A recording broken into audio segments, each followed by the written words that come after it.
She could be anyone's daughter, even yours, just out of college and caught with marijuana. But she did not get a slap on the wrist or jail time. She got an offer from the police. Chief Investigative Correspondent Brian Ross with a police sting that went very wrong. A summer music festival outside Tallahassee, Florida. The Purple Hatters Ball. Hundreds of young people gathering to celebrate the life of a friend, to honor the memory of a young woman who used to love to come to events like this one, wearing a distinctive purple hat, 23-year-old Rachel Hoffman. Anybody she met, she loved. Rachel, a recent graduate of nearby Florida State University, was found murdered 2 months ago, betrayed and abandoned by people who tried to use her, according to her distraught parents, Margie and Irv. My heart's broken over this. This is a parent's worst nightmare. She was beautiful, she was talented, she loved music.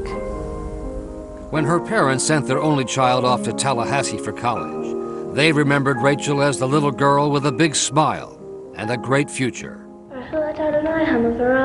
A devoutly Jewish teenager. She loved Shabbat. She loved being in temple. She loved the rabbi. And she was also a young woman who fit right in with Tallahassee's music and party scene. She's the one in the floppy purple hat. Beloved by friends, including Liza Patty. She just liked music and liked life and loved people and loved her cat and her family and really spiritual, and she's an all-around great girl. But to the Tallahassee police, Rachel Hoffman was a criminal, caught twice in a little over a year with marijuana. Rachel Hoffman was committing crimes in the city of Tallahassee. Yes, she was.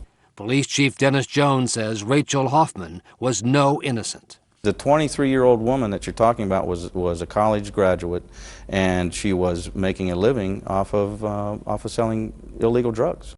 The first time Rachel was caught was last year. This is her booking photo, with tears streaming down her face. During a traffic stop, police found marijuana. That's my job as the police chief, is to find these criminals in our community and to take them off the street, to make the proper arrest.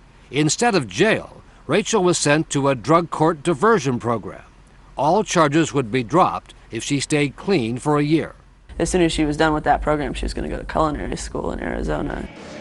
But Tallahassee's bar scene continued to draw Rachel in, and she began again to use marijuana and to sell small amounts to her friends. But she wasn't like a major figurehead in like the Tallahassee drug ring or anything like that. I mean, it was just a little bit of pot to her friends. Then this April, based on a tip, police raided Rachel's apartment and found what they say was enough to warrant a felony charge for running a drug house. And we found roughly a quarter pound of marijuana. It was present during a search warrant, for sure. And if you were to hold that, how much would that be? Baggie. A baggie? Yes, a baggie. And Chief Jones says officers also found Valium and ecstasy. How much? It was, I think, there were 6 pills that were 6 also pills? found. Yes. Is that a lot? It's not a lot, but it's enough to make it a felony. Under Florida law, Rachel Hoffman's 6 pills and the baggie of marijuana might have meant 4 years in state prison. She was really scared. You know, they told her that she could go to jail for 4 or 5 years. You know, that would, when you're 23, that's an eternity. But Liza says the police offered Rachel a way out, become an informant, and no charges would be filed. Prosecutors and the drug court would never know. They wanted her to turn in some of her friends, you know, for pot. And, you know, Rachel was so loving. I mean, for marijuana, she wasn't about to ruin some of her friends' lives. Then Rachel's friends and parents say police pushed her to go after some big-time drug dealers on the Tallahassee scene. I think they emotionally blackmailed and emotionally manipulated her. You don't think she was pushed into it, coerced by your officers, threatened with prison for charges that were never filed? Again, we don't threaten people to become confidential informants. You don't? That's not part of how we operate, no, sir.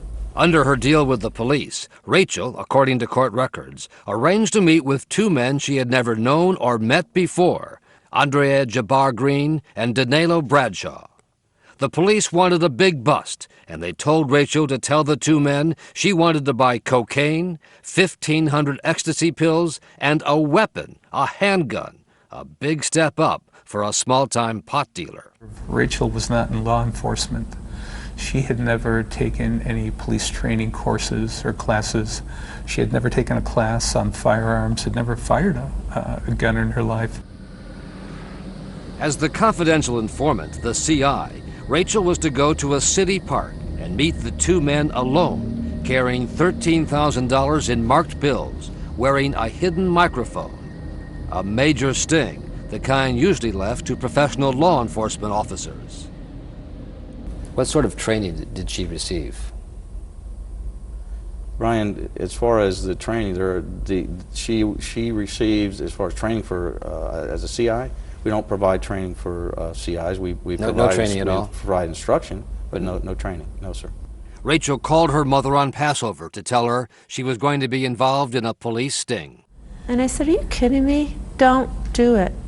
You know, I'll have to call your dad because this is wrong. This is very wrong. And she said, Mom, I don't want you telling anybody. I don't want you to tell Dad. I don't want you to tell my lawyer. I don't want you to tell, you know, the drug court, because I'm getting all my charges dropped so I can get out of drug court earlier. Rachel called her father just hours before the sting operation was to begin. She said, Dad, I'm really thinking about you today. And I said to her, uh-oh, you need money. She said no. She said, I'm just thinking about you today, and that was my last conversation with her. Thinking she was safe in the hands of the Tallahassee police, Rachel Hoffman headed out for her undercover mission in the rural outskirts of town, a mission that would end tragically down this deserted Florida road. When 23-year-old Rachel Hoffman was arrested on marijuana charges and agreed to become a police informant, the Tallahassee police promised they would protect her. And the obligation really is, it's the same as we do with our own employees. We want to, provide safety. That did not happen with Rachel Hoffman. Her police handlers lost her as she drove down this deserted road, following these two men who police say were going to sell her a large quantity of drugs and a gun. The police chief now blames Rachel for following the two suspects away from the original meeting place. We know that the plan that we had in place was deviated from. There was a change of plans, and unfortunately Rachel decided to deviate from that plan and not meet at the predetermined location. And so it was her fault? No, I don't want